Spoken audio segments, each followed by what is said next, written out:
Assalamualaikum warahmatullahi wabarakatuh. Waalaikumsalam warahmatullahi Nama wabarakatuh. saya Heni. Izinkan saya bertanya, Pak. Banyak sekali ilmu yang ditawarkan oleh kehidupan pada saya. Bisakah dijelaskan ilmu yang paling utama?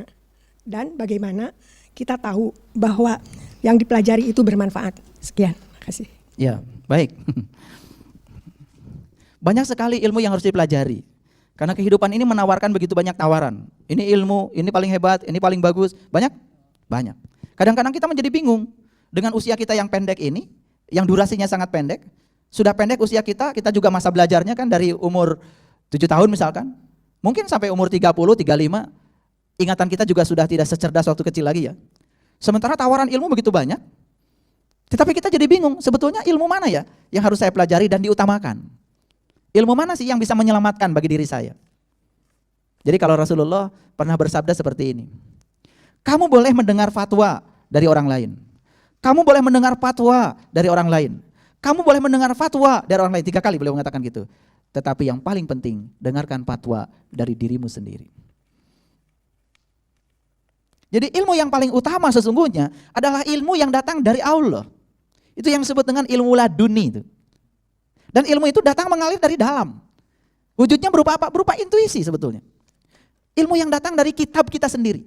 Makanya di dalam Quran ada kata-kata begini, di Quran surat Al-Isra ayat 14. Iqra kitabaka, bacalah kitabmu. Iqra kitabaka, bacalah kitabmu.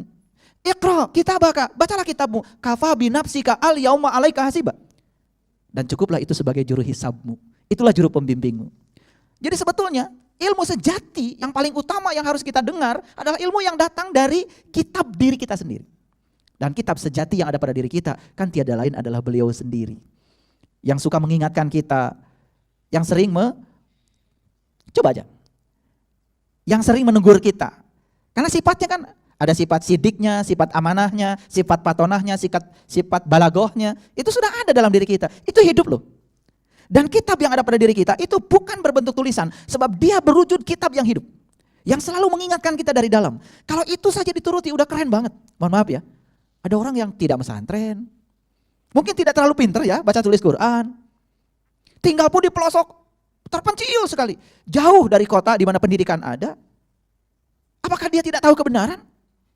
Saya yakin dia tahu. Karena apa? Karena kebenaran itu sudah Allah tanamkan pada diri setiap orang. Maka Allah kemudian berkata, bukankah aku ada dalam dirimu? Bukankah aku dekat kepadamu bahkan lebih dekat daripada uratan di lehermu? Sedangkan dia adalah sumber kebenaran, sumber ilmu, sumber segala ilmu. Dan dia ada bersama dengan kita. Bagaimana mungkin dia tidak mengajarkan kepada kita? Itu ilmu yang paling utama. Nah, barangkali mohon maaf, kegagalan kita dalam hidup ini, kita terlalu banyak mencarinya keluar. Lalu kita tidak pernah mendengarkan yang di dalam. Yang di luar itu cuma apa kata orang. Yang di dalam itu kata Allah, kata Tuhan. Dan itu sebetulnya kebenaran. Nah, kalau kita bisa mendengar yang di dalam, itulah menurut saya ilmu yang luar biasa, yang paling bermanfaat. Sayang sekali, yang dari luar kita suruh masuk, yang di dalam kita dengar. Akibatnya apa? Kita sering kecele dalam hidup ini. Karena apa? Kita sering tidak mendengar apa yang menjadi intuisi kita dari dalam. Itu yang disebut dengan kecerdasan spiritual. Lalu bagaimana dengan ilmu yang dari luar? Ilmu dari luar itu hanya sebagai sarana konfirmasi. Untuk benchmark, untuk studi banding. Yang di luar itu. Ya? Karena yang sesungguhnya yang di dalam. Nah, bagaimana cara membaca kitab kita dari yang di dalam itu? Subhanallah. Disitulah perlu bimbingan seorang guru untuk meniti ke dalam. Supaya kita punya keterampilan membaca kitab sejati kita sendiri. Kalau kita sudah bisa membaca itu, lokor-lokornya akan perlahan terbuka. Dan disitulah karunia ilmu. Pengetahuan yang sesungguhnya akan mengalir dari dalam. Itu yang disebut dengan ilmu laduni. Ilmu yang datang langsung dari Allah. Mohon maaf ya, mungkin ada bapak ibu yang tidak terlalu pintar ya dengan baca tulis kitab, tidak terlalu fasih menyebut kalimat-kalimat mungkin ya, tetapi sangat fasih mengikuti apa kata hati nuraninya.